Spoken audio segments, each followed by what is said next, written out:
All right, it says you are live. What is going on, everybody? RogersBase here. I am, of course, joined by one of the other Yonko in the One Piece YouTube community, of course, your friend and mine, Mr. Joy Boy Theories. Welcome, welcome, welcome to the stream. Thanks for having me. This is fun. It's been a long time since we've done a stream together. Just so that the chat knows, I think one of my first ever collabs ever with anybody on YouTube was with you and a one-on-one discussion just like this. I literally remember that video too. It was back in the early days of Whole Cake Island when we first found out about the Vince Smokes, and we were talking about the potential of like a Romeo and Juliet story with Vince Smokes Sora. Remember that? Like where the thumbnail was using Romeo and Juliet. We're still like waiting on Sora too as well. Yeah, we're gonna have to find out more information. Absolutely. Thank you, by the way, to Ozzy who just became a member, Nakama. Yeah, so basically this entire discussion sort of spawned from a tweet thread that happened where you were talking about, this was the ending of 998, right, with the ship that was falling down from the sky. And well, go ahead. You wanna lay out sort of what you tweeted? Okay, all right. So background information here is that this is just a theory, okay? It's not just a theory, of course. But at the end of the last chapter, right, we see Kaido pull Onigashima off, and it's now floating, and there's a ship that's falling. And essentially, I tweeted this out, right? Because I looked at the ship, and it looked like the Sunny ship because it had a lion sort of. It looked like it could have the figurehead of the Sunny. Right. So I thought this is the Sunny actually falling from Onigashima, and that makes sense to me just because, like where is the ship? We don't exactly know. We assume that it was somewhere in the harbor in the bay, and so as the island is literally lifted out of the sea, you wonder where all that water went, and therefore the ships. But the people in the tweet, all right, I got my fill of this. The people in the tweet basically said it's not the Sunny. Okay, I understand it's not the Sunny. It's probably not the Sunny. That being said, I don't think it's the Sunny. It's still a question of where the Sunny is. Of course. We don't know. I'm in complete agreement, and it could very well be the Sunny. But in my mind, I was like, I really don't think that's the Sunny. In my head, I'm thinking it might be a Beast Pirate ship that's going to be important to the story later. Yeah. I'm thinking it might be Big Mom's ship as well, because we still never got like full confirmation of where that went, and we do have all the other Big Mom family members that we still need to see at some point during Wano Country. So I thought maybe it was going to be that. So you responded back with a pretty good reason for why you think the Sunny's going to be there. And I thought, as a gentle rib, because we've been friends for so long, I tweeted back because I got a flood of comments during my live reaction to 997. I guess you had done a video on the original scan translation of that chapter where the scanlator sort of took liberty with the laugh at the end of the chapter to make it seem like Ivankov was showing up in Wano. And, at the time, based on that scan translation, it seemed like, okay, maybe that's plausible. But when we got to the official translation, my entire chat, like literally not just one person, you can go back and watch this reaction, my entire chat was like, it's Ivankov, Joy Boy confirmed that it's Ivankov. So I, in my head, was thinking like, too great. Right, and apparently you, as we talked about this in the DMs later on, you, I guess, were not aware of the fact that that had been perpetuated so much throughout the community, that thing that Ivankov is going to be at the end of that chapter. So I had tweeted back as like, it was supposed to be like a gentle ribbing. It was like a joke. I tweeted back at you. I said, yeah, and that was like Ivankov at the end of 997 too, wasn't it? And then you immediately DM'd me. And you're like, whoa, what was up with that tweet, man? And way too savage. Way too savage. And I didn't think anything of it. I assumed it was just going to be like a gentle ribbing. And you're like, there's too much beef in the community as it is. Like, people are going to think that we're actually fighting. It's going to cause this whole thing. And I'm like, well, that wasn't my intention. I'll just delete that tweet. Like, it's no big deal. Well, to be fair about all this this has sort of evolved from the Nux situation. Because I want to avoid that like the fucking plague. Sure. From now on. Remember, we Disney, though. Hey, you said the F word. That's your one bomb. My bad. But yeah, I mean, it's so interesting.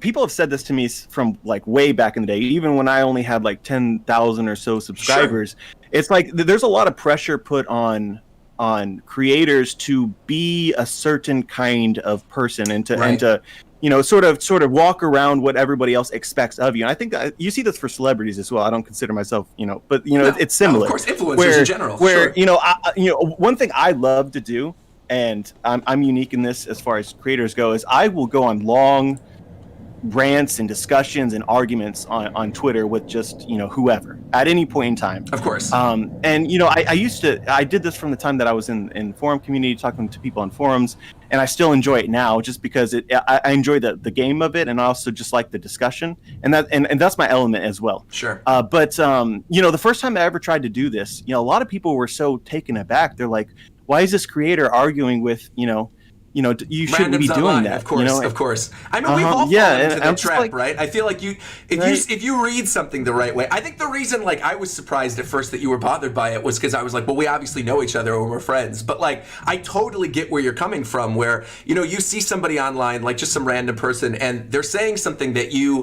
they're either misconstruing what you said in a stream, like a theory that you had or something, and they're trying to make it seem like, oh, you didn't know what you were talking about, and then you want to defend yourself and say, no, this is actually what I meant in that situation. But because of, like, the internet and people naturally wanting to look for arguments in the way that Twitter works, it'll escalate into something that really it doesn't need to be. Well, I mean, I'm sure that you know this firsthand as well. Sure. And oftentimes it doesn't matter what you say. Because whoever doesn't like you is going to turn what you say into its worst possible version, or take it out of context, or, it's like, yeah, I said this, but you missed everything around it. Exactly. And I get that quite a lot. Exactly. As well. With the whole Ivankov thing, as far as the last chapter. Yeah. Not that bothers me at all, but it's like, well, first of all, it's just a theory, right? Sure, of course. Number two, it was a little misleading because of the translation, and I noted that at the time. Sure, but sure. I'm reading what I'm reading, and I can't read Japanese. Sure. And then number three, it's like a lot of people are following the official, and they have no idea any of this is going on, so it sounds even more ridiculous, and absurd than it sounded at the time, right? So you lose a bit of that context. Exactly. And so I want to address to people, though, 2 losses that week. The clapback that you said to me in the DMs, I was like, dude, you should say this while that tweet's to public, because it was funny. Because you were like, well, I could have clapped back with something like, oh yeah, when is Luffy going to get his Venom powers because of the old Snake Man theories? And I responded, I'm like, dude, you should do that. But then, the more we talked, I was like, I get it, because people it doesn't end well. It doesn't end well. Exactly, because then people are going to think that we're actually beefing, and it becomes this whole big thing. So I completely understand. My inner peace is disturbed. Yeah, I get you. Thank you, by the way, to Andrea and to Jayesh for becoming members as well. Nakama, thank you. So then we sort of got to talking in the DMs about these theories and arguments on Twitter and sort of the state of the One Piece community right now. And I was like, well, why don't we sit down and do a classic, like, one-on-one discussion, kind of like that one we did regarding, like, the Vince Smokes back in early Whole Cake Island. So that's what today is about. So I figured now would be the perfect opportunity for us to sort of, like, share our theories on what we think is going to happen in Chapter 1000, what we think is even going to happen in, like, 998, 989. Obviously, we're a week away from the official translation. We got the One Piece live action show. I mean, there's so many things happening in the world of One Piece right now that it seemed a shame to not do a One Piece stream today, even though there's no chapter. So I want to leave it up to you at first. Like, what is the one topic that you really want to discuss and lead off this discussion with before we hop into, obviously, like, donation questions or things like that? Got you. Yeah, I mean, a lot of people are interested in what happens in Chapter 1000. I'm not too sure if that is the most exciting thing that I want to talk about. I feel like, do you think that we're 2 chapters away from the end of Act 4 or Act 3? Act 3, yeah. You think that we're 2 chapters away? I think we could be. I think it really depends. I mean, we could be, but I don't know. So it all depends, because I imagine, right, the end of Act 3 is going to bring on a chapter just like we've gotten at the end of all the other acts of, like, events around the world. Sure. That would be a chapter that is kind of like what I'm thinking of is really what I'm looking forward to, as well as the reveal maybe at the end of Act 3 of the drama. But if we're not actually going to end in the next 2 chapters, then Chapter 1000 may be something different, like simply Luffy, reaching the top, and you have Big Mom and Kaido facing off against Luffy, and then Kid and Zoro, and maybe Law has made their way up to the top. That sort of scene will be Chapter 1000. But the actual thing that we're sort of our highest expectation might come a couple chapters after that. Yeah, I agree. That's kind of what I'm thinking. But anyway, as for what I actually want to talk about, what really interests me right now is the sort of, like, leadership themes that are going on in Wano. Obviously, a lot of people are talking about Zoro because Zoro wants to go up and fight Kaido, and I find all this conversation really interesting. It's just sort of layered out through through Wano right now. But Sure. Kinemon, is he a good or bad leader? For there was a traitor in his midst the entire time. Yep. And he never accounted for it. And then it bit them to some extent. Obviously, they're better now, but you're still left with the question, like, is Kinemon the kind of person that should be your leader? You have Momonosuke, who's a child, who, is he fit to be a leader? He's certainly not like Odin, but does he have something else to offer? Sure. And then you have these questions about Zoro and Luffy. Like, is Luffy taking the New World not seriously enough? Was going to Whole Cake Island, is that going to turn out to be a terrible idea, or is it going to work out? And even if it works out, is that the right thing to do? Is Zoro in the right mindset right now? Should he be fighting Luffy's opponent, or how will they interact with that? Or should Zoro be a better vice captain? I feel like this is like really relevant. Yeah, right, I think there's a lot of stuff to break down there too. I think, like, since we were already on the topic of theories, right, and talking about how, well, I want to say this at the very beginning, because we never sort of finished that conversation that we started this with, is that I think a lot of people take theories on YouTube, which, again, we're just like normal people. We're fans just like everybody else. I think people will take the theories of their favorite YouTubers as fact a lot of the time. And then if we're talking about what actually happens in the chapter, there's so many people who like to go, oh, well, you didn't like this chapter because your headcanon theory didn't, come true. And I don't think, I think I speak for you on this aspect. Like, I don't think that's honestly the case. I think maybe for some people it might be for it, but I think the majority of us who do this for like a living, I think it's the kind of thing where, we're talking about it as content. It's fun every chapter to speculate on what we think is going to happen, but we're certainly not going to be upset in whatever direction Oda takes the story. And I think that directly... I've got a really good example of this. Oh, go ahead. Sorry. Well, it's like Marco OPT called the Chondro theory. Chondro was the traitor, right? He called the time travel stuff too. Right, yeah. Marco's GOAT. He's Subscribe to Marco OPT. Absolutely. And he also has a really good theory out recently as well that you should check out, the last video that he made. But anyway, that's beside the point. So he called the Chondro thing from, several months before it actually happened. Right. My theory the entire time, which is absolutely wrong at this point, was about the minks. And not only did I theorize that, right, I brought it up a lot. And so, you would assume then that, the minks aren't the traitor, then I'm not happy. No, the Chondro reveal was excellent. I really enjoyed that. When I look back at it, I disagreed somewhat with Marco. I thought that was my second choice, but I was like, there are some things about here that I didn't know how to explain, or I didn't look at it in the right way. And so it actually happened, and then so you think about it more, and it's like, okay, this is why this makes sense, and it was really enjoyable. Sure. On the other, so that's an example of being a theory wrong that I enjoyed a lot. Sure. It didn't matter. And then on the other hand, you have examples of when a theory is wrong that you may not like, or even if your theory is right and you don't like. I didn't like a lot of the Dendro reveals from earlier around the same time. And it has nothing to do with right or wrong. It's simply, is it good or not to me? Do I make sense of it? Did I like the way it was delivered? And I think that's the interesting thing, right? Is that when you're making, this is, I think, a big reason why I removed myself from like the theory community. Because I mean, back in the day when it was like you and me uploading, trying to race to see who was first like 3 years ago, it was very much like I was putting up theories a lot. And so were you. I mean, and so were a lot of other people. Marco was right there with us. I mean, there were a lot of people uploading One Piece theories, but I think the more it went on and the more I realized I wanted to do content that wasn't just One Piece, I found that the thing that naturally I wanted to move myself away from was the theories, because I found like the toxicity in the comments section was mostly coming from people who would watch the theory videos, watch my review, and then want to see if my theories were right or wrong, and then taking it just like as fact when I was saying it in the theory videos, when that wasn't the case at all, I mean, that's part of the drama, right? Yeah, that just sort of kind of makes theory channels. It's like, is he right or not? Right.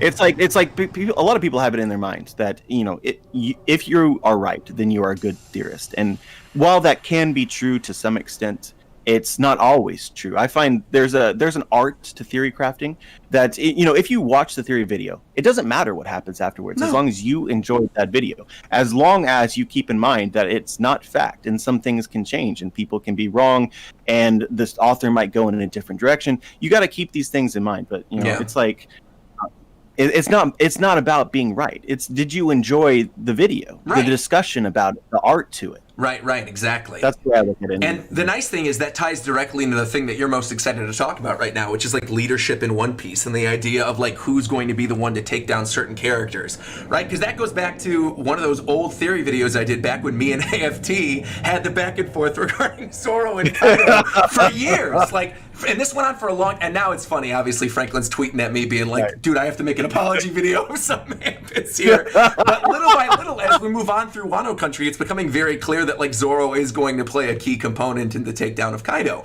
And I had done that theory years ago, calling back to the Wanted one-off that Oda wrote, where there was Ryuma cutting off the head of the dragon, and I had said, well, it'd be interesting if we have Zoro sort of like going across from our expectations, right? Not having Luffy be the one to take down the main villain, but in actuality, Zoro being the one to really do some damage to Kaido. And then as we've moved further throughout Wano Country, Kaido mentioning he wants a samurai as strong as Oden to be the one to cut him. Zoro showing how much he does want to actually cut Kaido. Having even the proclamation in the last chapter of Zoro being like, I've heard that the strongest beast alive is Kaido. I want to be the one to cut him. And knowing that he has to get through Queen and King, assuming that Queen is probably not going to be the one to fight him right now because Queen's weapon's broken. He's got Marco, so he's obviously going to fly in the sky. Who's the one that's most likely going to fight with Zoro then? If there's like some type of aerial battle with Marco, it's going to be King. That leads us to the roof, and then that's where all the drama happens. So there's a lot of different ways the story, I feel, can go. But then this also ties back to something else you're talking about in regards to leadership and who gets, to take down Kaido, or who gets to be the first one to actually meet him on the roof. I think based on the pacing of the previous couple chapters, I do think Luffy's going to arrive there around chapter 999, because he's been going up about one level in Onigashima each chapter, right? Yep. Yeah, so I mean, Absolutely. it's most likely going to be 999 when he arrives there, and so I assume that the end of Act 3, or at least I have assumed this based on the rest of the pacing of the recent chapters, was going to be the end of Act 3, Luffy arrives, sees the devastation on the roof. Kaido's obviously already moving Onigashima, and that's where, boom, Act 3 end. We cut to what you're talking about, more stuff with the revolutionaries, the kingdoms, all the other stuff, the other goings-on in the world, right? You've got the Shichibukai system abolished. We're going to have to see what's going on with Boa and with Kobe and Weevil and all these other characters. Blackbeard, of course, especially if Blackbeard or Moria have some role to play in Wano Act 4. Do. I strongly, that's where the breadcrumb trail leads. I mean, Right. the last one that focused on Blackbeard was, let's mobilize. Right. So, And considering how closely tied Kaido's story and Moria's story are, right? I mean, Moria's whole reason for being upset is that his crew was decimated by Kaido. Let's say that Kaido goes down during the story arc. If we were to assume that Kaido goes down, Moria should most likely be involved in some way because he's the one that has stake in that original conflict. right, at least be there. Yeah, at least be there, exactly. But yeah, so it's wild, like seeing where the story's going to go right now, all the different moving parts. Obviously, back when we were making those theories in like 2016, 2017, neither of us expected that Kaido was going to have a kid. Now we've got Yamato thrown in the mix. We've got, like you said, some people actually called that, though. Real talk. Really? Some people actually called that from ties with between Kaido and Genghis Khan, I think. Some Mongolian leader had a specific, I don't remember the details of the theory, but basically they said he had an important daughter, which was interesting. And that is interesting. And then, of course, you've got the stuff with Momonosuke as well, where Momo's going to have to play some type of role in the story, sort of solidifying his role among the rest of Wano as the rightful shogun. But, like, when is that going to happen? With Orochi seemingly out of the picture right now, like, when is that going to happen? I thought, honestly, after 997, that Orochi was going to be the weird voice with Black Maria. And that was going to be the reveal that, like, oh no, Orochi's actually still alive.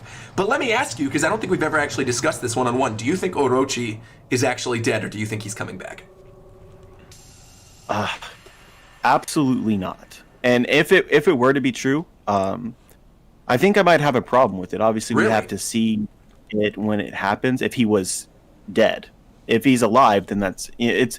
I understand what a lot of people say, and I totally agree with this, that stakes are important and that lasting consequences and deaths, all this are things that I'm for, as long as they fit within the story. But in the case of Orochi, there's a lot of emotion tied to him, especially with Hiyori. Hiyori had this moment with Zoro early in the arc where she said, I want to be the one to take him down. Right. And obviously she didn't, but the way that he went down is just so... it works against everything else that had been set up in the story. It was way too anticlimactic. Oh, he never mattered. And so, I don't see that working. I think that Orochi has to come back alive. I'm not saying that he's going to be important, but there's interactions needed. And same with Kanjuro, I feel, as well. Hold on, I missed the last thing that you said. My headphones cut out, and then I think it took away the desktop audio. Yeah, I just feel the same way about Conjuro as well. Oh, okay, as far as like characters that still have, there's still things in the story that Oda had left seeds to accomplish that I don't feel satisfied about. Well, I think that's another thing that's interesting to talk about, right, going on in Wano country. I know I've personally really been enjoying Wano. I've been enjoying it like since the beginning. I haven't really even had a lull. I understand that like Act 2 was kind of weirdly paced, and obviously I had the issue with the Big Mom amnesia thing, but for the most part, I've really been enjoying Wano. So it's sort of odd where this most recent act, especially coming off of all of Oda's mentions that like, oh, we've got 5 years left in the story, all this other stuff, that we're skipping through so many fights. Right, we're getting, like, Jack was pretty much off-screened. You get the thing with Kanjuro. You don't actually really get to see a true fight with the two of them. Even some of the stuff with Genjiro very early on with Sasaki. I do feel like he's skipping through a lot of things so we can actually make it to Chapter 1000 to have that be a massive moment. And it's strange, because right now I feel like the pacing is either blindingly fast where you can't get to everything, or it's slow where he's introducing some of these other new Beast Pirate characters that maybe don't necessarily need to have full-on Oda boxes. Obviously, Oda's having fun designing these Beast Pirates. It's fine. The chickens with the butt, right, exactly, the smile users. But at the same time, it feels weird. You know, we're in a strange situation where we're trying to cover so many different things. So obviously, the pacing is going to be a little quicker because you need to move through everything. But then at the same time, you get chapters where you're introducing these new smile users that don't really necessarily need to be fleshed out, right? You could see it on one panel where you get the smile user, you see him beating them, and then you move on from where we were. So it's a weird situation to be in. I mean, I have some thoughts about this. It's just in regards to the fight. I think that this is Oda's formula. Yeah. If a character has another scheduled important fight in this arc, then their fight, whatever it is first, if it's not the one, is going to be skipped, pretty much. Yes. I mean, you get, Sanji fights page 1 earlier in the arc. We got a little bit more of that fight than we've gotten of other fights, but still, we know both Sanji and page 1 are going to be fighting someone else. And so Oda limits the time, that he would dedicate to that fight. With Jack is probably going to fight somebody else. All these fights that are being skipped is essentially because he's saving them, right, the characters, for another important fight. Right. And I understand why he's doing that. If we, especially in a fight like this where there's so many characters, and more importantly, there's so many different interactions with characters that require skirmishes. It puts him in a crunch because we need One Piece to end one day, right? Right. So it's understandable, but at the same time, I think that there's a lot of fans that want some, they want to see these fights, because especially power scalers tend to like, all the various interactions, who's stronger than who. Let's settle this. Let's see the very I'm not typically that way, but I understand. But I think neither of us are. Neither of us are really power scaler YouTubers. I feel like, it's interesting. We need Brago here. Yeah, right. Yeah, if Brago was here, I should do a one-on-one discussion with him, just talking about power scaling. That'd be funny. But no, going back to something you were mentioning about like the fights that we're not really getting fully fleshed out ones. I was actually impressed with the fact that we got as much of Ulti in page 1 versus Nami and Usopp as we did. I think that chapter is probably one of the strongest in recent memory, especially since like we've actually arrived in Onigashima and we've had the raid. I feel like that moment of Ulti catching up to Nami, head bashing Usopp, getting that call back to Alabasta, Nami having her Luffy will become the Pirate King kind of moment. I just thought the way that he had laid all that out was brilliant. And so I mean Oda's been doing that a lot recently. Yeah. If you've been reading between the lines, a lot of these chapters in the 90s have been callbacks to other things. Like, for instance, Momonosuke. Sure. There's a lot of parallels when he was up on the cross to somebody like Ace. It's like Momonosuke is the person who who wants to embrace being a Kozuki. And Ace wanted to separate himself from being a Roger, or Gold D. He wasn't Gold D Ace, and it's the same sort of situation, but contrasted, where and Oda's been doing. My memory's not good enough to call upon all of these examples, but a lot of these chapters have been that way. Teching would tell us. Yeah, no, it's the one thing you also brought up too is the fact that, like, if you read between the lines, there are so many other little hidden things that are being set up in the background with some of these fights in the 90s. Or like, take for example Frankie. I don't know if you're familiar with this theory. I'm sure you probably are at this point. This is something we've talked about like over the course of multiple videos. Is Sasaki might be Kokoro's kid that was brought up back in Water 7. Because Sasaki went out to sea, right? He was one of the members of the Tobiropo that has a pirate crew already. Him and Who's Who were the two, right? You've got Sasaki with this armored division, obviously making for a good fight with Frankie, considering we've got like armor versus this giant mech. He's wearing the conductor's hat, tying back to Water 7 once again with like the sea train and Kokoro's job waiting there. I think there's a lot of interesting story ties, and I think if Oda wants to bring in that callback, he could potentially do that. And maybe we don't get a full answer for it until something like an SBS, but I wanted to bring that up with you. Like, have you heard about that theory that Sasaki might be part of Water 7? I actually got an interesting story about this as well. Yeah. So this was I'm pretty sure I popularized this theory. Not that I made the theory, but I made it grow a little bit, kind of like the Ivankov one. Sure. So I saw this. I was linked by one of my friends to essentially the idea, and so I tweeted about it. And I got and I never talked about it in a video. I just tweeted about it, like, this is a low key theory that exists right now. That's really interesting. There's a lot of similarities between Kokoro and Sasaki. Similar hat. They have similar designs. The hair color is similar. Yeah. He might be half fishman rather than full, like Kokoro, and then his daughter would be Chimney from that arc, who's 1/4, would make a fight with Frankie really interesting. And I got some comments about, what are you doing out here stealing theories? It's like, good God. Well, that comes up all the time. I mean, that's the thing, right? Is that the wording of tweets can sometimes throw people off. Like, I had mentioned in an offhand tweet a couple weeks ago, I was like, man, 2014 RogersBase is like really happy with Wano Country, because it was like the stuff with Zoro and Kaido, and like a lot of these old theories seemingly are coming true. Now, apparently there might be some tie where like Kaido's actually a dragon, which is a long running thing I've talked about. And obviously, people are going to come up with the same conclusions. I think a good theory is probably something that other people have come up with at the same time, right? I mean, if you're actually reading into the story and you pick up on these little clues that Oda's been giving you, I think it's natural for a lot of theories to be very similar.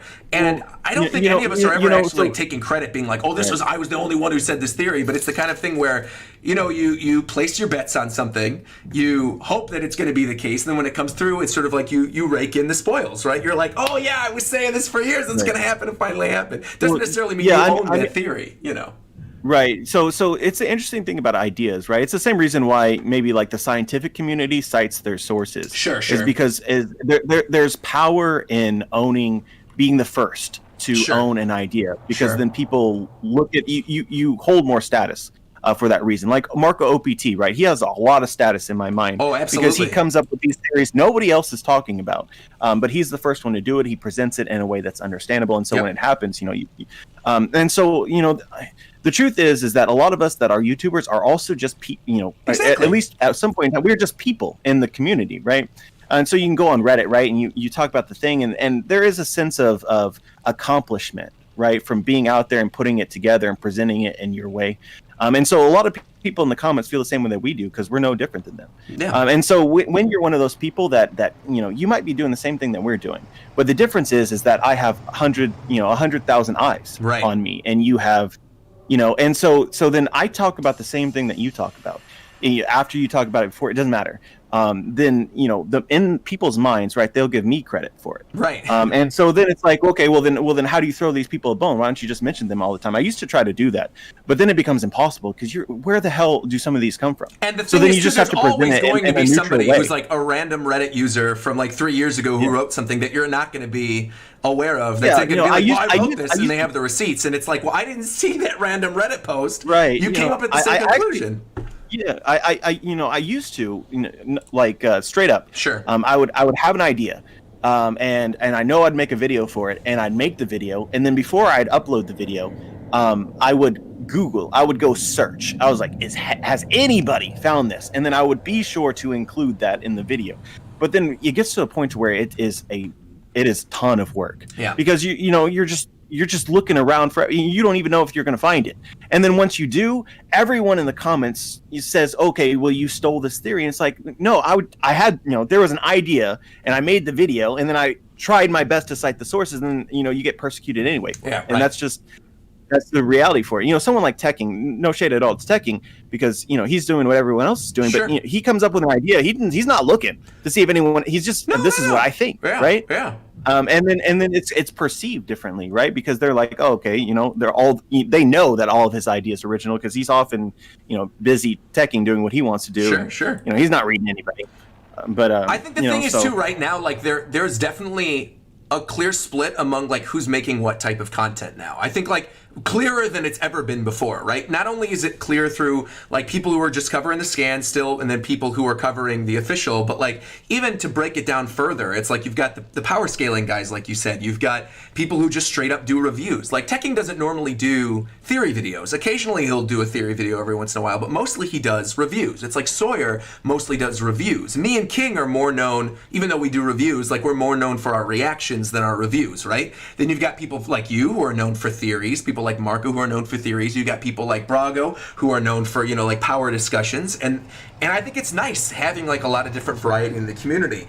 But then it just becomes interesting when people are comparing other people's content. And it's like, well, why aren't you talking enough about this? It's like, because that's not what I'm passionate about talking about. I can sit here and I know I can put out videos like, 50-minute long discussions of the chapter where I'm talking about my favorite moments, or I could put out like a video talking about power scaling, but it's not what I enjoy, right? I think we all have our own specialty, and I think that's what makes us unique and why it's so fun when we do the referee streams, because we're taking, the reactors, the reviewers, the theorists, everything, and we're throwing almost all of us into one big long discussion, and it's fun, Yeah.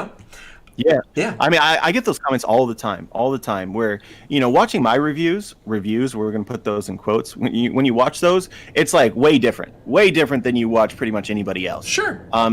Because I'm interested in different things. It's like, I really appreciate, like watching you or watching Tekking at sort of fanboy over moments. I'm not a great fanboyer. Sure, it's just like, I'll internalize and enjoy it. Be like, on the inside, I'll be really happy, but I don't express it very well.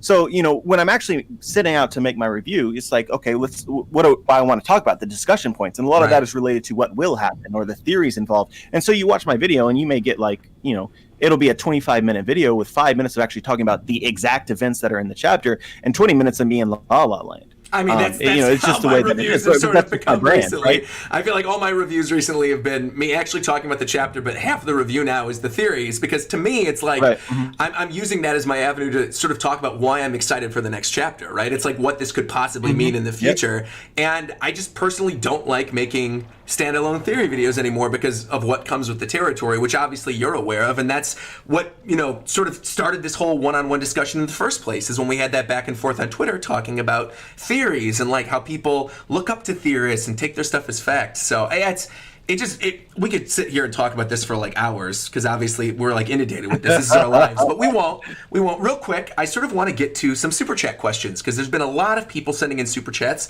Thank you very much. Don't worry, I didn't forget about you guys. So we're going to go straight through some of these super chat questions. I'm going to ask you what you think about some of these, and maybe it'll jump off to another discussion. So this first one comes from Logan Belk and said, we kind of touched on this a little bit. Do you guys think Blackbeard and Moria might show up in Act 5? Absolutely. I do think that, again, this is a theory, right? So it doesn't have to come true. But there's a lot of ties between Moria and Kaido. His entire plan, he basically, hinted in Thriller Bark, was that he wanted to defeat Kaido. And so, we don't know exactly where Moria stands with the Blackbeard pirates, because Blackbeard killed one of his crew members. Did he actually join? That was Blackbeard's intention or not? So you have to sort of think through, like, okay, is he a prisoner? Then what was the point of this scene? So maybe he's not a prisoner. Is there something more that Moria wants, even more than getting revenge on Blackbeard? And that may be Kaido. There's going back to Wano makes so much sense. His powers, as far as like the samurai graveyard and just the general death that you would see, there'd be huge use for that. So it's at this point, I guess it's a want, but for Moria to not be involved at all with Kaido's defeat and just to see the news like he was defeated would feel, as for his character, an injustice to me. So I'm in complete agreement. And I think, too, it's a good opportunity where if you do actually want to kill off characters in Wano country, it's a great way to sort of have them have a final moment to say something if Moria, reanimates them, if for however briefly. And maybe you get that moment where Kanjuro did actually die. Maybe when we saw that brief glimpse of Kanjuro laying there on the ground that he did actually die and that he comes back to life or something when Moria finally arrives. There's a lot of options for the story and a lot of different ways that they can take it if Moria gets involved. So I think, we're both on the same page. I think at some point Moria will most likely show up. So thank you, Logan. We got a nice, happy little super chat from Haywood saying, what a pleasant surprise. Love both of your channels. Thank you very much. Sigma D. Leo said, I believe Luffy might defeat Kaido with Kid, Zoro, and maybe Zoro will beat Kaido's executioner, taking him down as he barely stands, finishing the job, and then his bounty will go up for both Luffy, Kid, and Zoro. So there's a lot of stuff to break down there, basically saying that Kid is going to be involved with Luffy and Zoro in the fight against Kaido. I think we're both in agreement that's most likely going to happen. But I guess the interesting thing to take out of this, going back to that Zoro killing Kaido discussion, I know there's the Zoro killing Kaido club is very popular right now on Twitter. So what do you think? Do you think Zoro could actually make the final blow and cut off Kaido's head? I think that it is important. I know a lot of people don't like this. They don't agree with this necessarily, but I think that it is important that the Struts do not kill. I'm not saying that Kaido won't die. Yeah. But I fully believe, and this might be proven wrong, but I fully believe that it will not be a Straw Hat that does it, because it's counter to the themes of the One Piece story. They don't kill their opponents. They beat them up, and they change the way that they view the world. Well, Zoro's killed people in the past, right? I mean, so is Robin. Robin's whole thing is assassination, so they've killed people. Not on camera. But not in the main events of the story. Right. Yeah. All right. Well, interesting. Next one comes from Thomas, who said, thank you very much, by the way, to Aaron for becoming a member again. Nakama. Greatly appreciate that, Aaron. Shout out to Aaron, who always will tweet out before my live streams a picture of his desk and whatever he's drinking, like a cup of coffee or tea or whatever, and go, yo, Rogers Live. So thank you very much, Aaron. Thomas Larson donated and said, this isn't necessarily likely, but do you ever worry about, since the Bleach ending situation, how Oda might not be able to wrap up this giant story by series end? I hope not. Yeah, I hope not too. I think Oda's earned enough street cred and has enough love from Japan that they will never allow that to happen. Yeah. That I choose to believe that at the very least. I think so too. I think even if he's sort of running on that 5-year time frame that he wants to finish the story in, I think if he does end up, going on for an extra year and, really wanting to flesh something out near the ending, they're going to allow him to do it. I mean, One Piece is their bread and butter right now. Mm-hmm. Yeah. That's the other part of this conversation as well. Bleach really fell. Right. One Piece is, not yet. No, not for a while. I mean, obviously in sales this year, Demon Slayer killed, but that's a whole other topic. Yeah, I mean. Yeah, exactly. Sales obviously isn't necessarily quality. Gary Bloodworth donated and said, could you guys bring up the missing Supernova? So yeah, I mean, we could talk about it. Who's missing right now? We got Bonnie, Arouge, Bonnie, Capone. Well, see, Bonnie, I think Capone. Capone's probably going to loop back around. But he's on his way. Yeah, he has to be. Well, I think they're all going to show up. Yeah, absolutely. Me too. Right. Well, I mean, with Lola, right? Lola's got to encounter Big Mom. A lot of people still think that Big Mom might play her role in Elbaf, and so then maybe, but I think that Oda has a lot in store for Big Mom here in Wano or for sure. in the Kaido arc. For sure. So then that would bring Capone back. I personally think that there's going to be a tie between whatever the course of events in the Revolutionary Army, which would bring Bonnie in here, whether it's here or someplace else. I'm not entirely sure. And then so the wild card is just Arouge, and Arouge is just doing his own thing. Well, Arouge is in the sky. He can drop down whenever he wants. Exactly. I feel like Arouge is the wild card.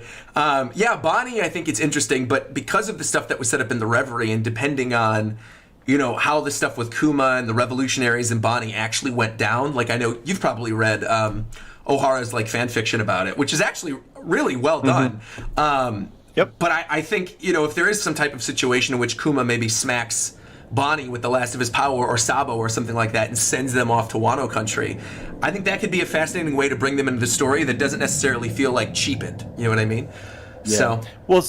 I mean, just to hedge in here just a moment. Sure. There's the connection between Revolutionary Army and Kaido, because the Revolutionary Army was tracking weapons that was produced from Wano, and that's important because it'll help them expose the world government. So at some point they need to connect these dots here, like we saw, and I think Oda sort of laid the foundation for that within Wano when we saw CP0 interact with Orochi, and hey, we're going to deal directly with you now. So now the government is tied directly to pirates producing weapons that are being shipped to various islands that are fighting for their freedom. So the Revolutionary Army is going to find this information and use it in order to try and take down the government. So, it's just a matter of how Oda chooses to bring these factions together exactly. And I'm still wondering whether or not, obviously a lot of people see Kaido's end here in Wano. I think that just like, Marco said this, Marco OPT, the theory, that he had just made, that was really good. But essentially, the biggest arcs in One Piece, some of the most exciting ones, were split into two distinct parts and two separate locations. Yeah. Like Water 7 and Enies Lobby and Impel Down and then Marineford. And so we could see Kaido Part 1 and Wano. Wano wraps up. It concludes. It feels cohesive. But then there's a Part 2 versus Kaido. And Kaido wants to start this great war. We don't exactly know what the final form of this is going to look like or where it's going to be. Sure. I think that ties back to Onigashima being put on top of the flower capital as well, right? Him literally trying to create new Onigashima right now where, where was Orochi having the meetings with Cypherpole at the very beginning of the story arc? In the flower capital, right? I mean, if the revolutionaries are going to be anywhere, that's where they would be. So yeah, I would love to see all those stories sort of connecting. So thank you very much for your super chat.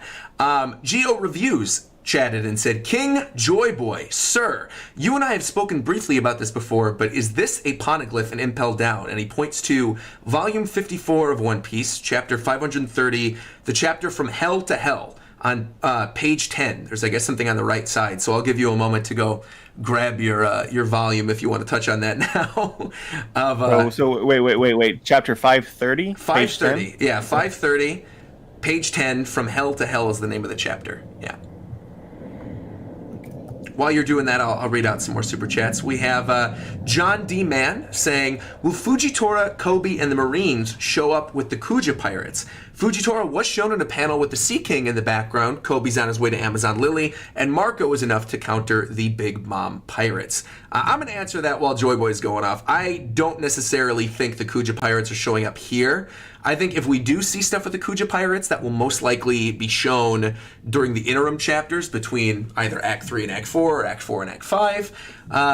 But more likely than not, I think they're still kind of, they're dealing with their own stuff with the Marines right now. Now, Fujitora, that's a different story, right? That goes back to whether or not Fujitora is actually originally from Wano country, or what's going on with his story. Could Fujitora show up? Do the Marines make the choice to actually involve themselves? Really, only time will tell. I would love Fujitora to be involved, though. Absolutely. So to answer the previous question, I'm on chapter 530, page 10. Yeah. I don't know if this is a low-key detail or not, but go ahead and message me that on Twitter, and I'll answer you there. But I don't see what you're seeing. Yeah. While we're on the topic of poneglyphs, though, before we get back to some more of these super chat things, one of the moments in the recent chapters that I really loved was that moment where you see that Robin sort of sent Law off to go find the poneglyph while all this is happening. Because for me personally, I mean, this, Law is my all-time favorite character in One Piece. I love Law. I love the Corazon flashback. I've liked the character since his introduction in Sabaody, and I was very curious what's sort of going on with his character in Wano, considering all the fights we're getting right now, and him sort of searching for the road poneglyph is so interesting, especially because you finally have another end goal for Law, right? I've seen so many people saying, well, Law probably can die in Wano country because his goal was to take down Doflamingo. They succeeded in doing that, and now he sort of, can be thrown by the wayside, and he could be sort of the sacrificial lamb to use the immortality surgery or whatever. But him sort of declaring his new dream a couple chapters ago, saying he wants to find out the truth about his history, right? Finding out more about the Will of D. That, to me, pushes Law further towards the end of the story than I really expected him to go. I did originally expect for a while that Law could potentially die in Wano country, and now I'm thinking he's for sure going to make it to the end of the story. And I think most definitely will travel alongside Luffy when they eventually discover whatever's going on at Laugh Tale. I have controversial thoughts on this. First off, you kind of implied, right, that Robin told Law to go search for the Poneglyph. Right. But I didn't see where that was actually said, right? So then that adds another layer of intrigue, right? Did Law decide to do this on his own? Is he looking for the Poneglyphs without telling the Straw Hats? And if that's the case, what is the purpose? Is the purpose for him and his goals, or is he doing it for the Straw Hats? One thing that I've noticed throughout Wano is Oda wants us. I'm not saying that we should, but Oda wants us to question Law, and he wants us to question Pirate Alliance. In fact, when Law and the Luffy Law Alliance was even first formed, Robin gave Luffy some advice. Is like, I don't think that you should be, you're kind of a trusting person. I don't think that this is necessarily a good idea. He might betray you. And then Luffy turns over to Law, are you going to betray me? And Law's like, no. He's like, yeah, good enough for me. We're moving on. right. But so this is obviously an important point within Law's story and Wano's is should we trust Law or not? I think that Oda is going to delve further into this, and we're going to find an answer from this arc. Obviously, the majority of people believe that yes, that Luffy has changed Law or will change Law, and that Law is an ally. But I wouldn't be surprised to see things such as this, Law acting on his own, could make you start to question him. Sure. Maybe you get some more where he acts in a way in which, even Kaido said, what's going to happen to all your pirate allies when the going gets rough? Are they going to run away?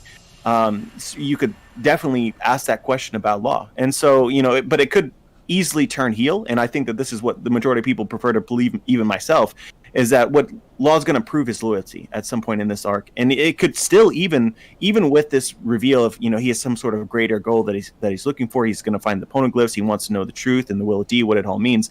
It suggests, like you said, that maybe, he has more to play after this arc, but, it could just be that this whole idea is setting up, a sacrifice for Luffy. That he's making these calls right now because he's doing things that the Straw Hats would never do. Like, for instance, considering the possibility of defeat. Luffy would never consider the possibility of defeat. The Law definitely would. Sure. And so if we, are the Straw Hats going to lose here or not? We don't know. But if that's the case, Law's going to have a plan. And if he is actually on the side of the Straw Hats and believes Luffy is going to be the guy, the D that changes the world, it's like, hey, I also found a Poneglyph for you. As I law you, or room you out of danger. Law you out of danger, or whatever. Yeah, no, I get what you mean. Yeah.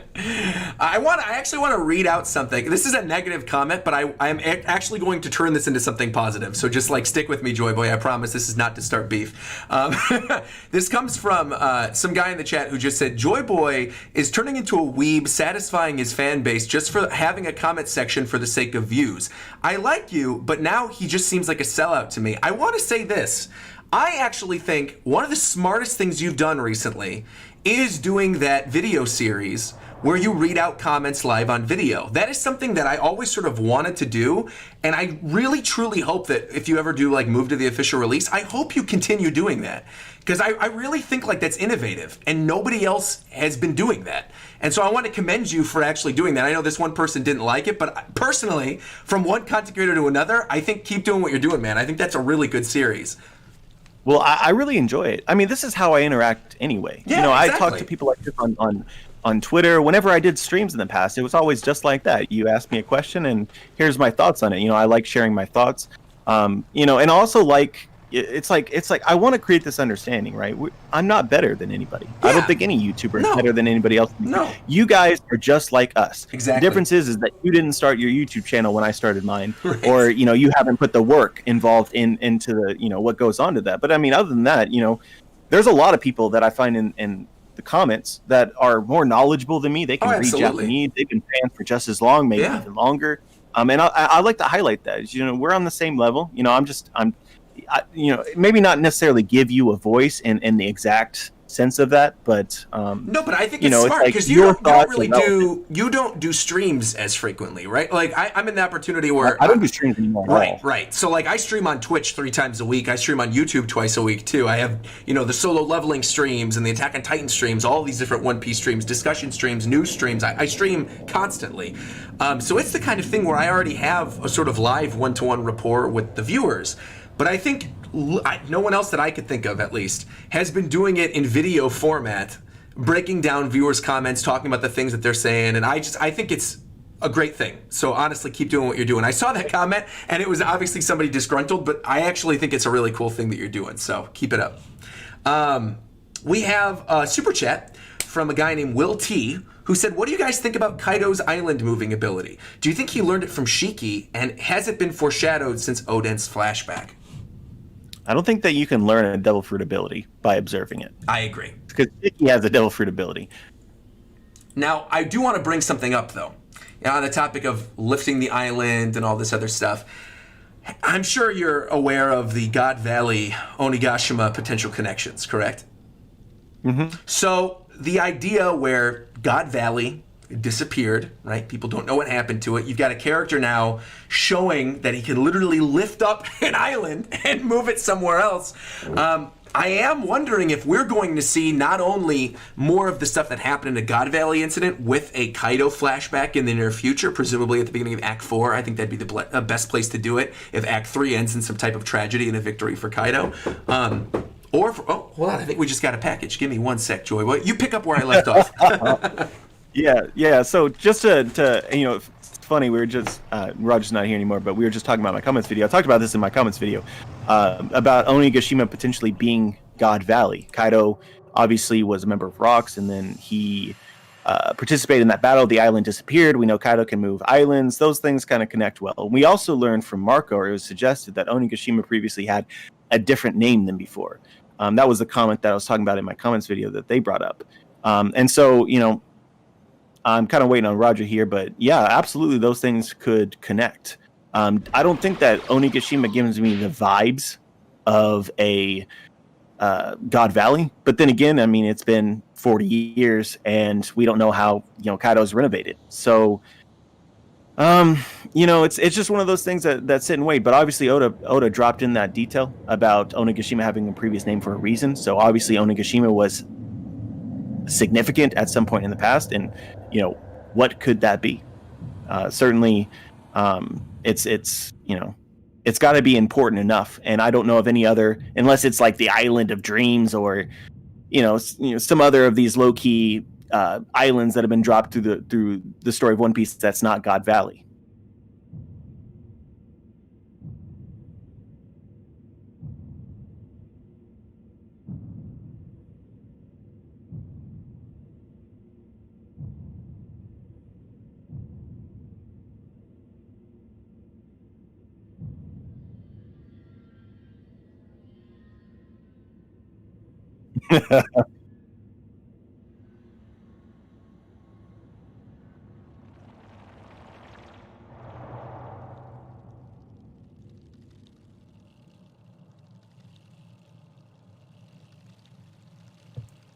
I don't think that Big Mom's abilities would ever work on Kaido.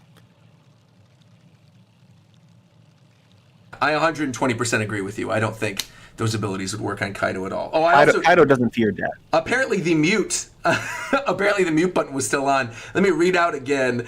Thank you to Alex Gregro for becoming a member. And Alex donated with the Super Chat question, what do you guys think of Big Mom taking Kaido's soul and putting it in a homie? Both Joy Boy and I agree that, no, I don't think it would work on Kaido. Yeah.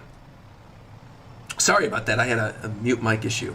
That's my issue. See, we're doing it live, though. We're doing it live. We just make our way through it. That's why I've got I got those beautiful sound effects in the background now. It's like people were mentioning that they actually like the background. I went into Smash Brothers the other day, and I did fixed camera mode, and I just did like a one-on-one clear match in Smash Brothers, and I recorded the Final Destination stage, so you only hear like the ambient noises that would play on it, and I looped it, so now in the background of all these interview videos, you'll be able to listen to that. So I thought that was kind of fun.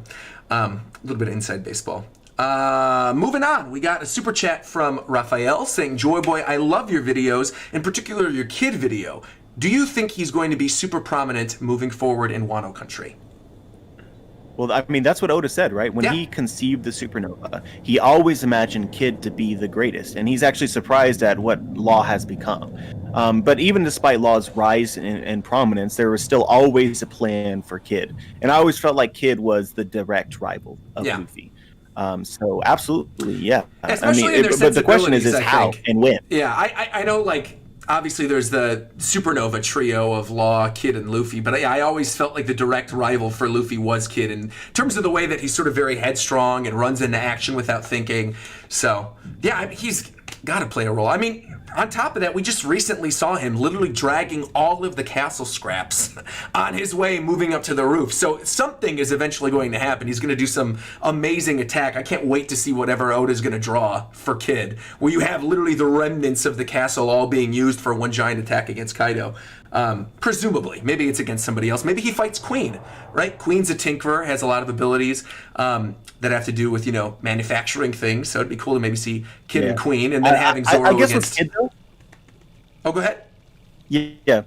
I guess with Kid, though, I just want him to actually be a rival of Luffy. So not just go up there and fight Kaido, sure, and then Luffy ends up winning, or Zoro, whatever ends up happening. I want Kid to feel like a rival, and it feels like from the start of the pre-time skip, Law has gone out of his way to separate Luffy and Kid, where Luffy has succeeded, Kid has failed, even if they have similar accomplishments and similar feats. Like, Kid went into Big Mom's territory just the same as Luffy, but then Luffy escapes Big Mom's territory as the fifth Yonko, and Kid escapes Big Mom's territory, and Caribou wonders, didn't Big Mom take your arm? And he has to clarify. He's like, no, So I think that this is eventually going to turn into sort of the difference between Kid and Luffy, how Luffy has garnered this respect of the world and these feats, but is not that different from Kid, and that'll fuel Kid's motivation to, essentially, I'm here, and maybe we'll get a cool moment with that.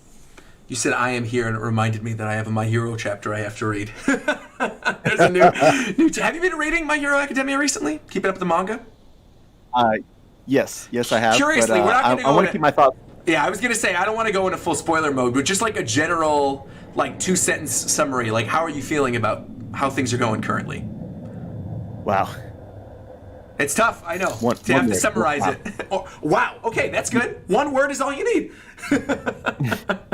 You say wow, that works. I used to cover My Hero every single week, sure, and then my schedule didn't permit, and then I got sort of bogged down, and I need to get back in the rhythm of talking about it, but I've been sitting on My Hero for so long. I still get so many comments from people asking me to cover My Hero, and I appreciate every single person who does that goes out and is like, we're excited for you to talk about My Hero again. And I'm excited to talk about My Hero again, but it's just I have to find it fits into my schedule such that it doesn't feel like too much per week, because as soon as I miss a chapter, I feel terribly, because once you make that promise and you can't meet it, and I've done this in the past. I know. Believe me, I feel the exact same way. This was also something else we talked about in that long DM conversation the other day was, figuring out a good way to diversify your channel without sort of flooding the content, right? Finding something that naturally fits, and not over promising. I'm sure you get it the same as I get it, where suggestions are abundant among the anime and manga community. Everyone wants you to cover every series. And, the truth of the matter is, one, nobody has time to cover every series. And two, we might not necessarily have the same passion for some of those series that you guys have passions for, to the point where we want to do weekly videos about it. And then on top of that, too, you put a lot of effort into maybe making a video that doesn't do as well views-wise, and then you sort of lose the momentum of saying, okay, well, I'm going to do this again next week, because if you try it for 3 or 4 weeks and it's still not working, then it's almost the kind of thing where you're like, all right, I have to rectify the situation by either, turning it into a monthly stream or doing something else with it or dropping it altogether. Right. Yeah, I think there's plenty of opportunities to come back with it. I think you just got to find a time when you're really passionate about it and you want to discuss it. Yeah, I mean, so I started Berserk recently, and I was doing. I took inspiration from Totally Not Mark in his catch up of One Piece. Sure. And so I wanted to do that for Berserk because I had seen some of Berserk before, but the way that it was presented in the community, from people that I was friends with, so I was like, okay, I need to catch up with this. I want to see what all this is about and really get to know it. Yeah. And so I started doing that, but it takes me days to do those videos because I'm so anal about making sure that I do this in the best way to my abilities, without half-assing it. And so, but it takes days to make it. And then you start, I'm really motivated. I'm cutting sleep. I'm making these videos. They're 45 minutes fully edited, and I read, it's just a lot of work went into it. And then your schedule hits, and then you get busy, and then it starts dragging, and it's like, okay, well, I need to make sure that I do One Piece every single week, and so it's a difficult thing to manage. That I personally, there's a lot of YouTubers that are significantly better at this than me I am, but it's like one of those struggles. And then people want me to talk about my hero, and it's like, well, I'm still trying to do Berserk. Yeah, sometimes it's like you're still trying to catch up to whatever the One Piece news was that week, and you're like, I can't even get to that. Yeah, true. Yeah, and then I'm behind on all my theories as well. Exactly. So, yeah, I totally believe me. I feel you. I mean, I think I got a pretty good rhythm going now because Attack on Titan's coming to an end. That series is monthly anyway, so I just do one stream a month. I've got like solo leveling, but I'm doing it in bulk, similar to when I did my Hero read-throughs. So that's also not an issue. It's once a month. The One Piece stuff becomes my bread and butter on Sunday. I just do my reaction to my review video. And then, if there's other things that I want to cover, I could do them on the Twitch streams. But yeah, if you're in a situation where you're not streaming as much and you really are more the type of person who wants to make videos, it could be really, really difficult. And I mean, it's still difficult for me when I'm doing streams. Currently I'm doing My Hero Academia weekly on Twitch, the manga, One Piece, the manga, Solo Leveling monthly, Attack on Titan monthly, Jujutsu Kaisen weekly on Twitch, the anime, and then now Attack on Titan, the anime, on Twitch as well, which everybody in my chat is saying apparently Crunchyroll crashed, so it's okay that we're going a little overtime today. Doesn't matter at all. We'll get to Attack on Titan once the website goes back up. But let's really quickly get back to another super chat question. We got one from Mike Moore saying, are Momo and Yamato potentially going to cushion the fall of Onigashima? Could that give them something to do that's important enough for the characters while the rest focus on Kaido and Big Mom? Or will something else happen? I like it. I don't necessarily think it's going to happen, to be honest with you. But if it did happen, I would be totally fine with it. Like, if you're not aware, this is kind of like vaguely worded, but essentially Momonosuke is a dragon, just the same as Kaido. Kaido's lived in the island with his flame clouds. Momonosuke has a smaller version of this ability, and then people wonder, is Kaido a real dragon or not? And so what does that make Yamato? So then Yamato might have the same ability. But yeah, I mean, I like it. I don't see it happening that way. But my thoughts aren't that strong. I've also heard theories that that Luffy awakens and turns the ground into rubber or something like that, and that's how they save. See, I think that would be really cool. I think that would be really sort of like having it a bouncy castle, like turning the flower capital of a bouncy castle where he drops Onigashima and then it just sort of lands safe and sound. One thing that I brought up in one of my reactions, actually, which I think is funny, is, we saw the destruction of Oden's castle in the very early portion of Wano country, right? When Kaido does the blast breath and they're all standing where the castle used to be. And I'm wondering if maybe like the primary residence in Onigashima, like the pleasure hall or whatever, like the main tiered area that they're climbing up currently, if maybe that falls where Oden's castle was. I think that might be a nice way to sort of mirror, the old family of Wano country and then this potential new family of Wano country with a new Onigashima. So we'll see. I'm just excited. I'm excited to see what happens. As far as all these like creative details, I'm just ready for Oda to get there and see what happens. Me too. Sharon asked a question saying, did you watch last night's episode of One Piece?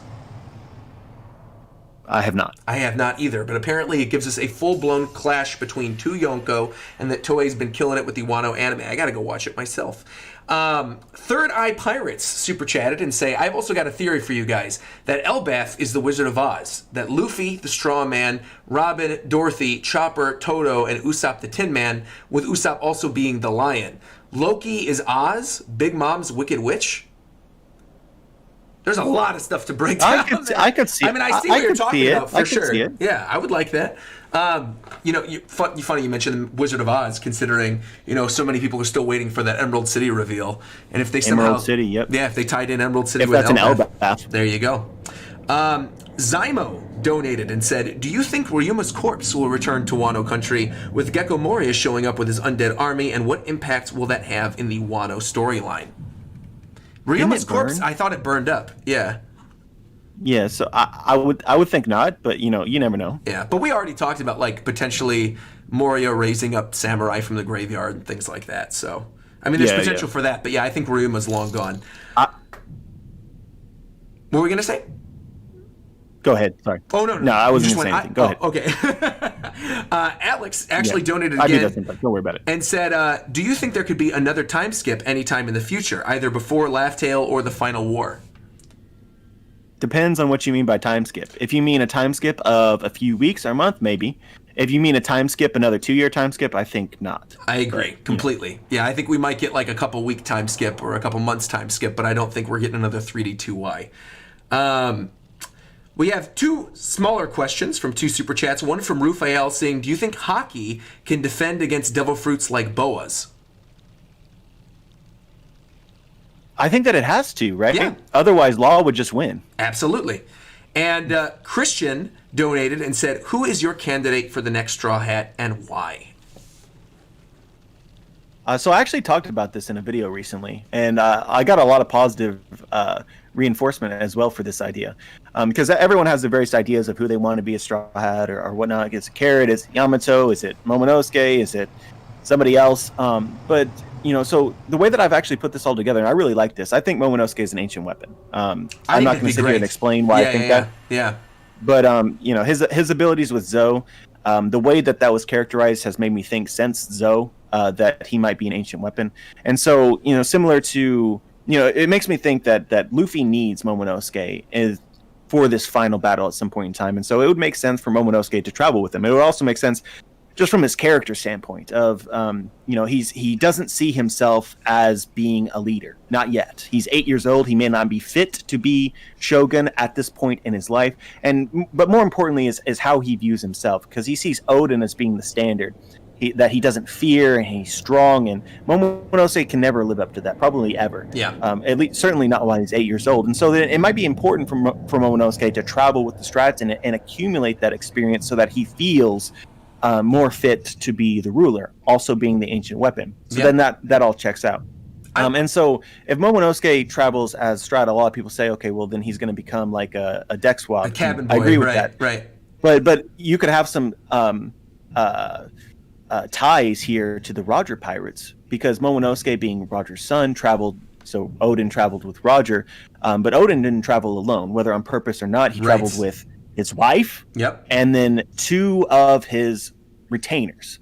And so then maybe if Momonosuke, especially as a child, would need sort of his retainers to sort of look over him. And I feel like that responsibility exists. And so looking for 2 retainers to potentially travel with Momonosuke, you could talk about Carrot as a representative of the Minks. There you go. And then Yamato as a representative of the samurai, sort of, or Odin's interests. And then you're also talking about potentially Momonosuke's wife, the same as Odin. It would be an interesting parallel. It's kind of seems very telegraphed to me in game, at least of the story, is Momonosuke and Tama. That's right, because they're both the same age. Well, so especially if together. So that'd be really interesting. If Tama becomes as important of a character, where Tama actually feeds a dango ball and tames Kaido, I mean, Tama's got to be on the crew. Oh, please, man. Kill it. Yeah. No, I think you're totally on point with the retainer idea. I've seen some people mentioning that maybe the samurai are going to create a ship afterwards and join the Grand Fleet. I really like the idea that maybe even Yamato would create some type of crew, sort of formulated out of the Beast Pirates that have now seen the evil within Kaido and sort of have been turned on already by Queen. With the ice. Thing, the plague, and we might see the same thing with the Big Mom Pirates as well. Absolutely, so that would be... exactly. And so you get sort of these ships with people who've broken off from their own crews, and I think that would be really cool. Yeah, I think Yamato's probably the strongest candidate right now, for a lot of the same reasons that you already mentioned. But I also think it could go hand in hand with Momonosuke, right? Mentioning like Odin and his retainers, Odin's abilities. Odin. Traveling with them to Laugh Tale, Yamato going to be the new Odin, all this other stuff. It seems like the way they're lining it up, they want Yamato to be the next Straw Hat. But I also have not given up hope for Carrot. I love Carrot personally. Though, the further we get through Wano country, and the more sort of we see like Wanda and Carrot together, we saw them fighting Paris Sparrow, and depending on if any samurai die with this stuff with Kaido, that maybe the Minks are left without a ruler if, say, Inuarashi and Nekomamushi die, and that leaves Wanda and Carrot sort of take charge of the Minks now, which would then give Carrot an excuse to not join the crew, right? Because she has to watch over the other people in Zoe. So, yeah. Yeah, the other element as well, I thought that this is where you're going with this, is the further that we get into Wano and the less that Carrot does. Exactly. It takes the wind out of the sails. Yeah, yeah. Though it is really cool. I mean, that panel with the scratches against Parasparrow was pretty hype. Parasparrow, yeah. That was actually really cool. I saw so many people being like, Parasparrow didn't do anything wrong. Pedro blew himself up. And they were going, no, you killed him. But, in actuality, again, Pedro would not have died if Parasparrow didn't hold him down. So at the end of the day, he had it coming, in the words of the great musical Chicago. He had it coming. He had it coming all along. Brandon King super chatted and said, do you think Law will this is maybe an Attack on no, it's not a huge Attack on Titan spoiler. I think this is actually okay. Do you think Law will pull an Irwin, I'm going to leave it at that, before learning what's in the basement, aka the Will of D? Do you understand that question? Like, are you caught up enough with Attack on Titan to understand what that means? I do. Okay. I do. Yeah. Yeah. Do you think it's possible that he pulls an Irwin and that he does it before we actually find out what the Will of D is? I do think that it's possible, absolutely. Yeah. Simple enough. I think there's I don't think there really needs to be a lot of, especially considering we've already touched on Law a little bit, but, he seems kind of like a wild card right now. Because, again, Definitely. You brought this up with, who is he actually searching for the road Poneglyph for? Like, I think you're right. We didn't actually get direct clarification from Robin that Robin told him to look for it. He might be looking for it because he already knows this, because he's aware of what happened in Zoe. It could be for his own purposes. He might end up betraying the crew at some point. Yeah. I don't know. There's a lot of different things that come into play. I want to clarify this as well, because undoubtedly there'll be a lot of comments in the chat saying this and otherwise. Sure. They'll say, well, what is Law going to do with the Poneglyph for himself? Because he can't read the Poneglyph. So what would the point be for him to go search out Poneglyphs? So there's two things, and obviously you have to keep an open mind, right? I'm very confident that Law has the ability to hear the voice of all things. Yes. And so people question whether that was enough for Roger to be able to interpret Poneglyphs. I think that it was, although Odin made his job significantly easier because it's very clear and direct when you can read and write the characters. But I think that if Roger listened to the Poneglyph for long enough, and this is how the Roger Pirates operated for years, if he sat in front of the Poneglyph and listened to it, then he would get enough of an idea from the Poneglyph to potentially be able to find Raftel without being able to read it. Yeah. That being said, we also have questions, and this is, again, we don't know exactly how this is going to play out, but Oda has planted the seeds of Robin being a wanted person. That all the people that are interested in the Poneglyphs are going to be looking at Robin as the person that they need. Sure. And so, people say, well, Law would never capture Robin, and what would Robin ever tell him if that were to be the case? But I think that that's an interesting plot line. Again, I think that Law is going to be doing these for Straw Hat reasons. But I wouldn't be surprised if Oda tried to imply or set up, a conversation. Yeah, I completely agree. We're out of Super Chat questions, but actually, you mentioning that and then me thinking back to sort of what we started this conversation, the one thing I sort of want to loop everything back to is once again that Chapter 1000 reveal, because I think we touched on it very briefly near the beginning, but we didn't sort of dive into what we feel like it could potentially be. Like, I know we had mentioned offhand, okay, Kaido winning at the end of Act 3, having a little bit of a revolutionary break or finding out more about what's going on in the rest of the world, and then jumping to a Kaido flashback in Act 4. But, like, with everything that we've had set up in Wano Country, what do you think, if you had to guess and have a rough outline, how do you think the story is going to play out in terms of peaks of each act and what gets revealed in between each act? Well, I think we're all in agreement that the end of Act 3, the tragedy, is that these scabbards will be dead. I agree. Some of them. Yes. And then you have the Supernova sort of facing Kaido and Big Mom together, and then you have the chapter in between, and then that's where Act 4 kicks off. It's the real battle. But I still, a lot of people don't think this, but I think that there's a lot more plot left in Kaido's story. I mean, you wonder about Hiyori, Orochi coming back to life, CP0. What about Vegapunk? They sort of teased that earlier. We got a cursed sword at the very beginning of this arc, and then that sort of, went away with the wind. I wonder about, the Tenguyama, Hitetsu. There's a lot of little things going on. I wonder when Onimaru might make a reappearance and what significance that. For sure. I'm waiting for the story to actually delve into Zoro's past. That seems like a very, there's a reason why Zoro was raised by the Shimotsuki clan, not in Wano. And who he might, so there's still a lot left to go. Which is partly why I feel like that this might split into two parts. So what we'll see is the tragedy, the battle itself will be Act 4, and then Act 5 is supposed to be a quick resolution. I think that this Kabuki play ends in defeat. I think Act 4, the battle goes down, and it goes down roughly how you see it. Maybe Law dies. That would be a huge... And then, but the actual, they lose. And then you have a Kaido Part 2 somewhere else. Yeah. And so that'll be the quick resolution. And then you get into really juicy stuff. You know, I've talked about on Twitter, we talked about leadership before. Sure. You know, it's like what do you think about Luffy? If, you know, you set up this battle with Kaido, you halfway through, you and Sanji have sort of added Big Mom into the mix, and then the battle ends in failure because of that. And then, you know, it's people died. Your friends died. Yeah. There's could be a lot of emotion there. I think, especially if it's a major character that's not necessarily someone tied to Wano Country directly, right? Like if it is a character like a Law or, you know, a Mink or something like that, or someone else we've been following for a long time, one of the Supernovas even, something that could really throw a wrench in the rest of the world. Yeah, I agree with you. I think there's a lot of plot left. And like I said, I'm sticking to my guns. I think we need to get some type of Kaido flashback here.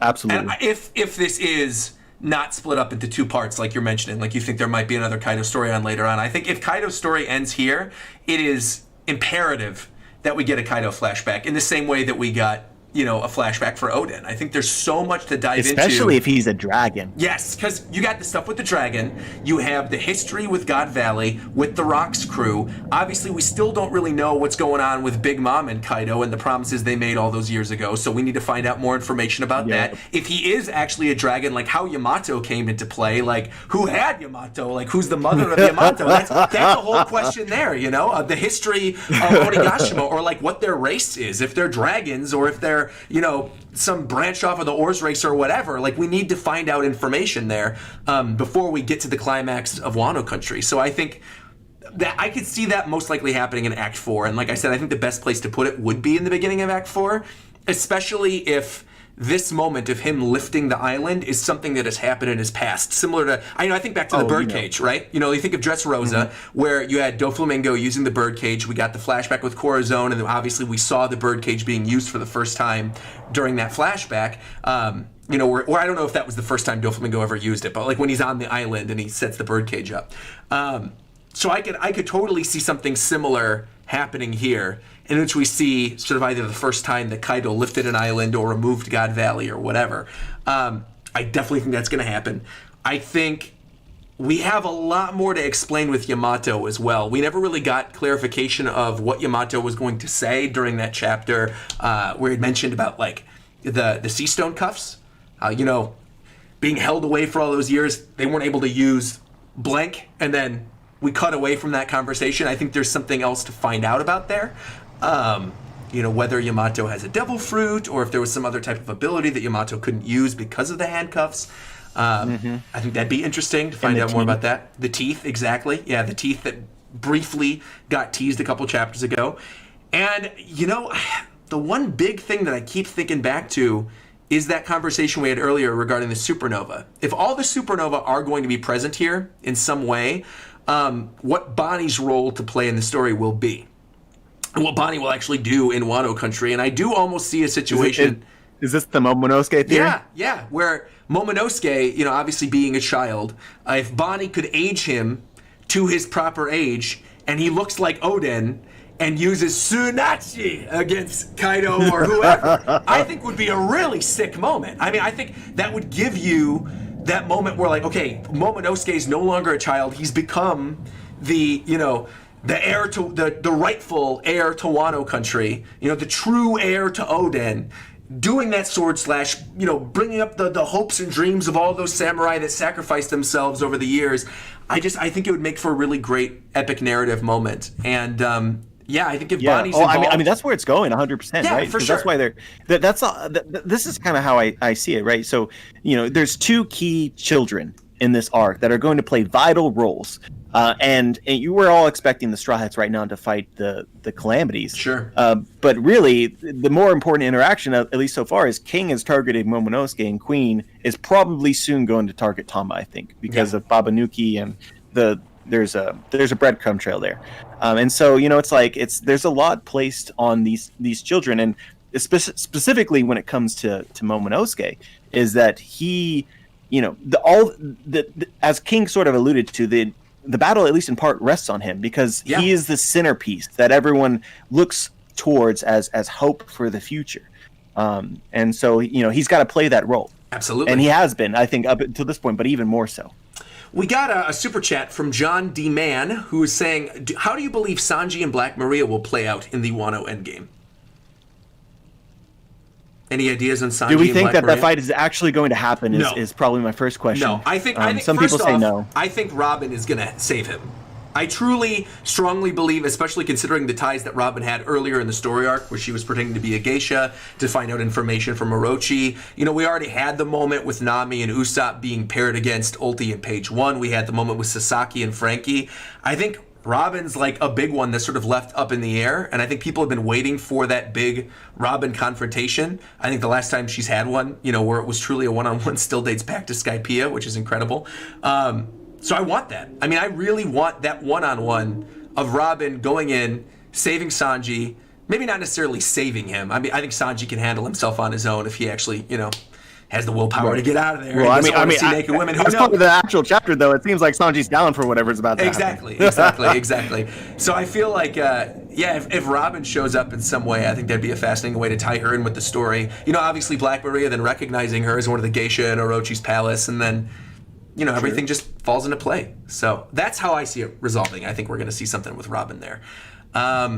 Are there any other specific topics you want to touch on before we wrap things up? I can't believe we've been doing this for an hour and a half already. This is what I wanted, though. This is what I was hoping for when we were having that DM conversation. I was like, I feel like it's just been too long since we've had a one-on-one sit-down conversation sort of talking about the world of One Piece and the community at large and, what's going on in One Piece and overall theory. So is there anything else you want to discuss before we sort of wrap things up, before we all jump to Crunchyroll to watch Attack on Titan's final season? Yeah, I mean, are you not entertained? It's like, I said this to you, I think, before the stream started. Maybe I said at the beginning of the stream, I'm not too sure. But, it used to be that I every single week, Brago would stream almost every single day, I felt like. Sure. And so every single week I would tune into one of his streams. And I always felt like, if I just wanted to go and just talk to people, like normally, not just preaching from a video or, right. In total text on, I could go into a Brago stream and go talk to people.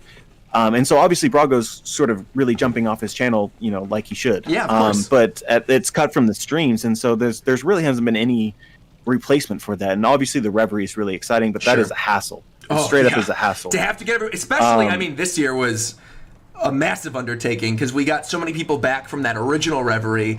We had to include a lot of the people in like different time zones. This is Grand Line's first time on the Reverie, so we had to make do there. Pulling Matt in, obviously, which was, I think, one of the highlights of the entire Reverie series thus far. I think having that whole conversation about the live action was fantastic. Those are huge, momentous undertakings. We need to bring in at least 10 people for each of those on the same schedule. And it doesn't have the same vibe. It's like a chill stream, right? Because like you're mentioning with Bragos are way more chill, right? You go in, you talk maybe about a theory. Totally. Yeah, the Reverie streams are so high energy. Yeah. I mean, like someone like you, I feel like handles that a lot better than someone like me. But I'm really low energy, just in a one-on-one setting. And so those Reverie streams is not like going into a Brago stream or going into a Drit stream from back in the day where you're just or this what we have right here. Right, it's everyone talking over each other, or you gotta. Yeah, so it's a totally different experience. So anyway, the point was is that I missed this. Yeah, me too, absolutely. Which is why I wanted to do more of these. So yeah, please let us know in the comments section. Leave likes on the video. Let us know if you want more of this, because I definitely would want to do more of this. Just bringing people on, and I think in particular having like one-on-one discussions is really important because I feel like not everybody is up for group streams all the time. I think we had that the best manga of the year discussion a couple weeks ago, and Massman came on for the first time, and we had this other discussion about like how he does great in his own videos, but when you're thrown into a situation where you don't know a lot of people, you're meeting him for the first time, you're trying to read the room, you want to get your own thoughts out there, but at the same time you don't want to like step on other people's toes. It can become very, very difficult. So I think, like I said, having like a one-on-one discussion is a way better way to do it, especially right now. And like I said, congrats to Brago, really blowing up with BDA. I think is great. But it has sort of removed that chill stream aspect out of the community, and so infusing it, I think, with more of these interviews would maybe be pretty fun. Yeah. We got another donation, by the way, from Mike Moore, touching on something we brought up earlier, saying, if someone dies in Chapter 1000, who do you think it would be? I love this style of stream. I think we already sort of mentioned that a little bit. The Scabbards, I think, is probably the most likely. The reveal. I mean, if you're talking about specific Scabbards, I think Izzo is Dunzo. You know, you think Izzo's done? But you know, I would say that if they're survivors, I think it's more interesting to talk about who might survive. I think Dinjiro and Kinemon, and those are my two that I think that if everyone else dies, that they could survive, and it would be interesting. The original Odin retainers, right? The first two. Yeah, I think that would be pretty cool. I mean, I don't know. I really feel like if I had to guess two that would almost definitely die, I would say Inuarashi Nekomamushi. If I had to guess. If you had to put money on it and, you know, you talked to Oda and Oda said, I'm going to kill off two Scabbards, it's going to happen in Chapter 1000, I would put my money on them. Because, again, it's already been sort of teased with the setup with Wanda and with Carrot a couple chapters ago that they could... Jack's not done with them. Yeah, well, right, exactly. That they had their revenge against Jack, but if Jack ends up having another moment later on, we could maybe see like the second part of that fight with the future retainers of Zoe, right? The future heads of the Minx, the new king or queen, of course, of the night and of the day, and we could have Wanda and Carrot sort of step in using their Sulong abilities. I mean, they're taking down Paris Sparrow, so I feel like, and pretty easily too. I mean, they were taking him down pretty easily. And if Jack's already gotten his tusk stripped off by a Sulong, Inuarashi, and Nekomamushi, I don't know how he would fare against the two of them later on. And I say that as the #1 Jack fanboy. You guys know, Mammoth Boys for life. But I really don't think Jack has a lot more fight left in him. Yeah. We have one more donation before we wrap this up. This is from Jordan saying, I know we all love One Piece, but what is one thing that Oda could do that would just turn you off as a One Piece fan? I guess I'll start with this because it happened during the story arc. Very publicly this happened, and I got a lot of flack for it, but it is what it is. Amnesia plotlines, man. I mean, he already did it with Sabo. I really did not like it despite the way that it was seeded out. And Whole Cake Island, I just was not a fan of that Amnesia plotline. I don't want him to do it again. I think now that we've seen sort of the way that Wano is broken down, I'm more okay with it than I was. But I think if he resorts back to that again, I'd be severely disappointed. But what about you?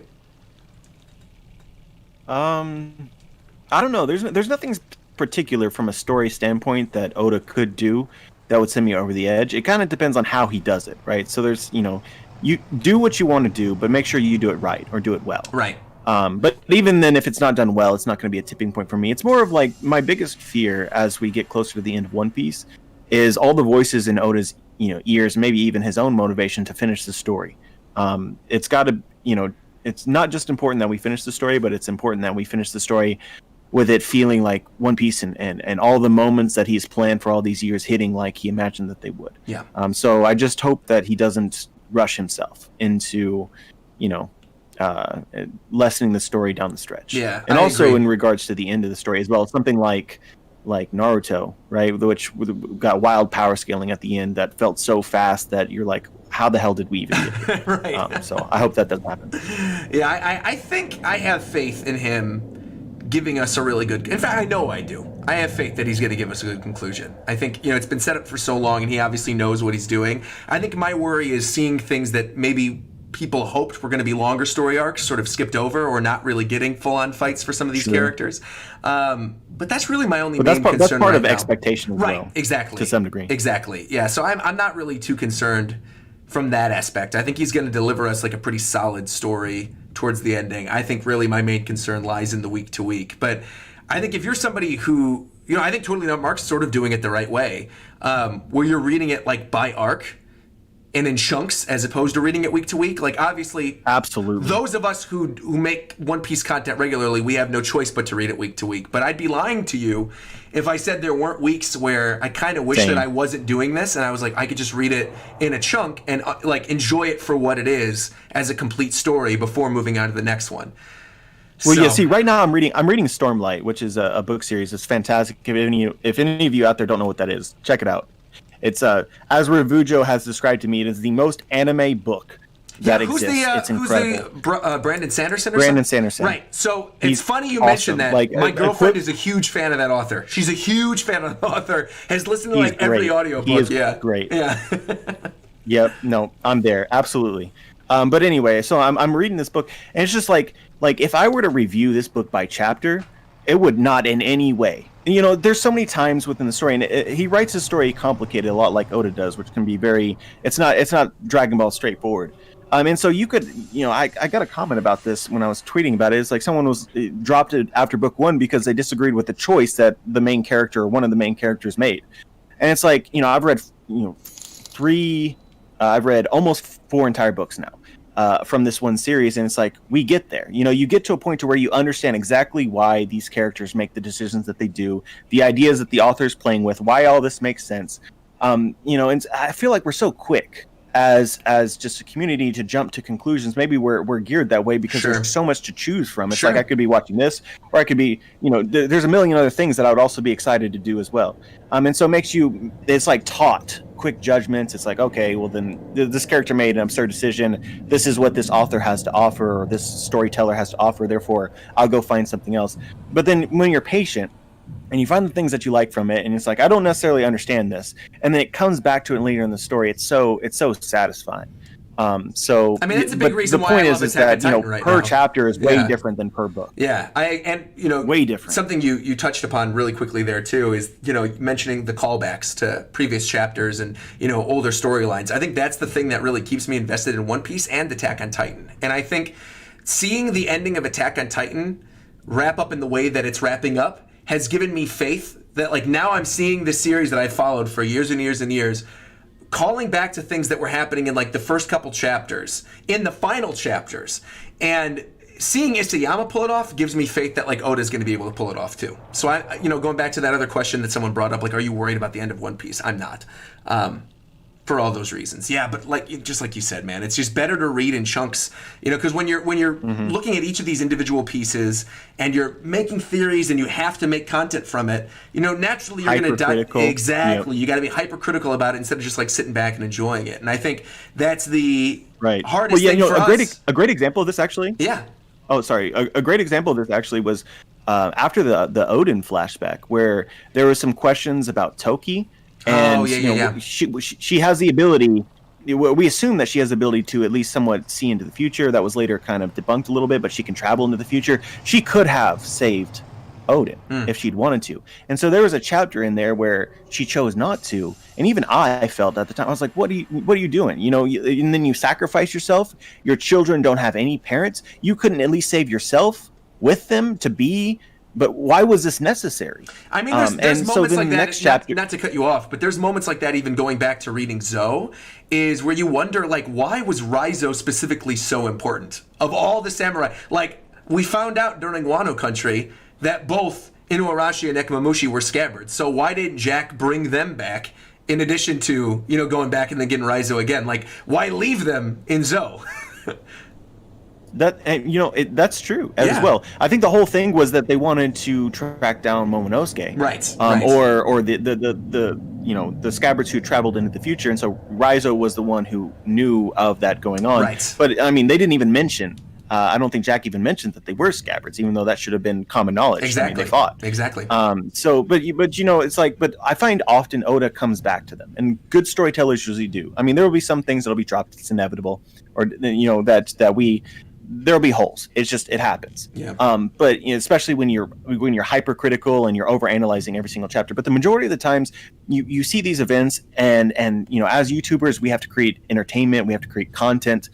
So we're talking about these things, these discussion points that everyone else in the community is talking about. But in reality, in most cases, you just have to wait. Yeah. A little bit to find out. Not in maybe the one that we were just talking about, but with Toki, I think Toki comes back, and then you get more explanation even in the next chapter, right? It explains how Odin chose to die, that he was the one who could to some degree see the future, and it sort of created this roadmap for Toki to follow, and that's she chose to believe in his judgment, which was different from the chapter before. So anyway, but so it's just one of those tough things, and obviously.